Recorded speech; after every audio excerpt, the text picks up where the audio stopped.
আসসালামু আলাইকুম বন্ধুরা, আপনাদের সবাইকে স্বাগতম আজকের নতুন ভিডিওতে। আজকের ভিডিওটা আমার জন্য অনেক খুশির, কারণ আজ আমি প্রথমবারের মতো আমার বেগুন ক্ষেত থেকে বেগুন হারভেস্ট করলাম। আপনারা জানেন যে এই বেগুনের একেবারে চারা রোপণ, মালচিং বিছানো থেকে শুরু করে জমি চাষ, সার প্রয়োগ, মানে সব কিছুই আমার এই বাংলার চাষি ইউটিউব চ্যানেলে আমি আপনাদের দেখানোর চেষ্টা করেছি। তারই ধারাবাহিকতায় আজকে কিন্তু বেগুন হারভেস্ট করলাম। আপনারা দেখতে পাচ্ছেন গাছগুলো বেশ ভালো অবস্থায় আছে এবং আলহামদুলিল্লাহ গাছে অনেক সুন্দর সুন্দর বেগুন ধরেছে।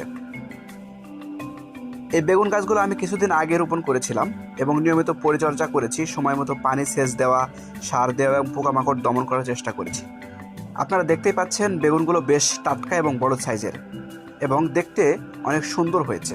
আমি আশা করছি সামনে আরও ভালো ফলন পাবো ইনশাআল্লাহ। আপনারা যদি বেগুন চাষ করেন তাহলে নিয়মিত গাছের যত্ন নিন এবং সঠিক সময়ে সার ও স্প্রে করুন, তাহলেই ভালো ফলন পাওয়া সম্ভব। আপনাদের জন্য মূলত বেগুন গাছের প্রতিটি স্প্রে এবং সার প্রয়োগ, পানি সেচ কখন দিতে হবে সব কিছুই আমার এই চ্যানেলে আপনারা পেয়ে যাবেন, সেটি দেখে আপনারা চাষ করতে পারেন।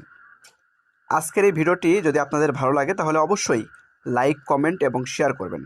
আর নতুন হলে চ্যানেলটি সাবস্ক্রাইব করে পাশে থাকবেন। সবাই ভালো থাকবেন, সুস্থ থাকবেন। আল্লাহ হাফেজ।